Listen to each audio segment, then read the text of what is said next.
Mais bien, chers frères, celui d'entre vous qui est sans péché, qu'il soit le premier à lui jeter une pierre.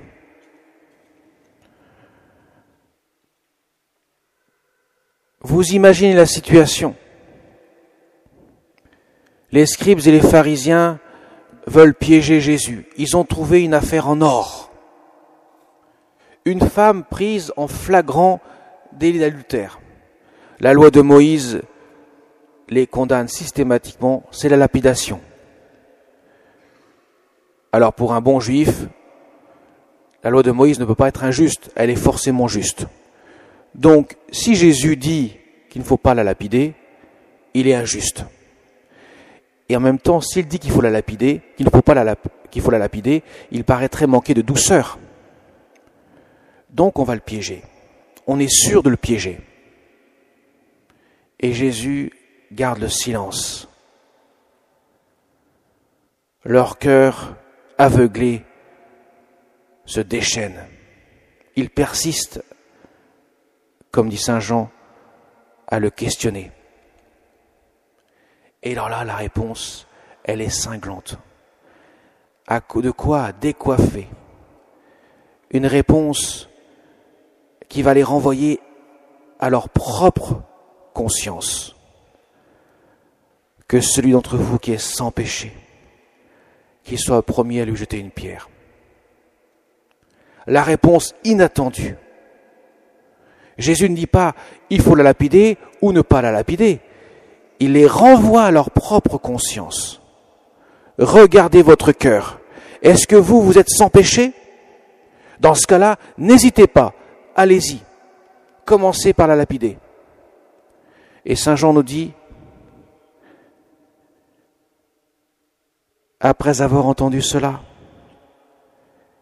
ils s'en allaient un par un, en commençant par les plus âgés. Les plus âgés qui avaient pris conscience que leur cœur était lourd de péché. Et personne ne lapida cette femme, car tous se sentaient pécheurs. Jésus renvoie à la conscience de chacun. Et enfin, il se trouve plus que seul avec cette femme. Personne ne t'a condamné, eh bien moi non plus je ne te condamne pas. Mais va et désormais ne pêche plus. Il rend la justice après la miséricorde. Et il le fera sur la croix. C'est lui qui sera en quelque sorte lapidé, crucifié à cause de nos péchés. Comme si c'était lui qui était le coupable. Il va prendre tout sur lui pour nous rendre justes. C'est lui qui va faire justice. Voilà pourquoi il peut les renvoyer alors à leur conscience. Le péché de chacun de ces hommes, comme de chacun d'entre nous, a été porté par Jésus. Pourquoi alors devrait-il se déchaîner sur cette pauvre femme,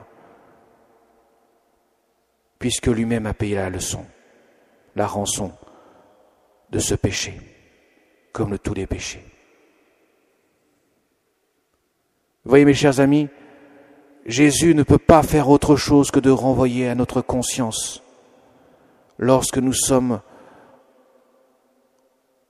en train de vouloir rendre coupable, culpabiliser quelqu'un. Il nous dit, et toi, ton péché, où est-il?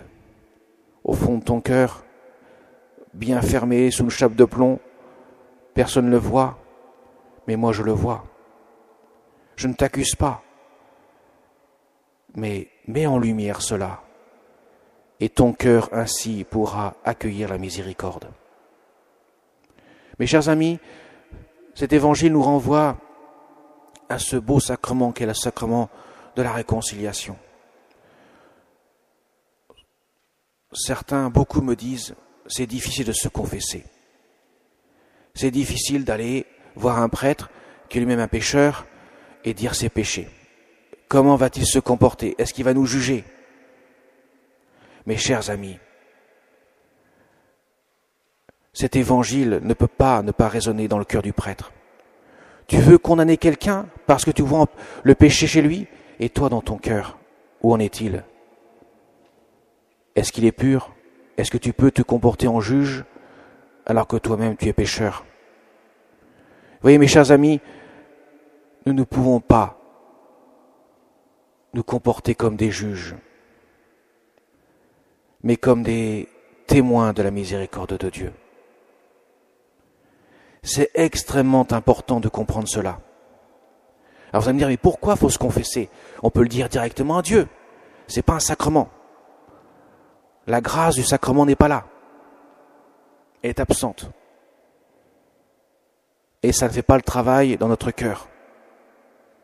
Imaginez un instant, 25 personnes se présentent devant le médecin dans son cabinet, dans la salle d'attente, et le médecin est tellement débordé qu'il dit, écoutez, mes chers amis, pas de problème, vous prenez tous un cachet d'aspirine et vous verrez, ça ira beaucoup mieux. Est-ce que vous allez croire à ces choses-là? Non. Comment le bon Dieu pourrait-il se comporter comme ça? Allez, un truc de masse et ça ira mieux. Non, il veut aller voir chacun d'entre nous. Pourquoi? Parce que quand je mets en évidence le péché de mon cœur, quand je le mets en lumière à ma conscience, quand je le formule, eh bien je dis à Dieu, je dis au Seigneur Jésus, Seigneur, je veux accueillir ta grâce. Ta grâce par rapport à ce péché que je mets en lumière. Je te donne mon autorisation de vouloir guérir cette blessure que le péché a causée en moi. Ce n'est pas tant pour Dieu que nous le confessons que pour nous-mêmes. Quand nous mettons en lumière nos péchés dans le sacrement de la confession, nous demandons à Dieu, en quelque sorte, de guérir la blessure causée par le péché dans notre cœur. Mais si nous ne mettons jamais en lumière, nous ne guérissons pas. Nous pensons que tout va bien, mais la paix qui vient du Christ, elle manque cruellement notre cœur. Voilà pourquoi le Seigneur vient guérir chacun particulièrement lorsque nous mettons en lumière devant lui. Il ne peut pas travailler avec des masses. Jésus a une rencontre personnelle avec chacun.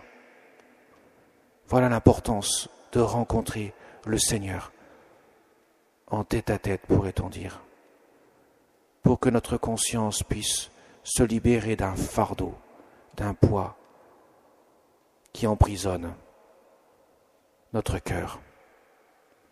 Croyez bien, le curé d'Ars qui a passé jusqu'à 17 heures dans son confessionnal à confesser, ou confesser à côté, peu importe,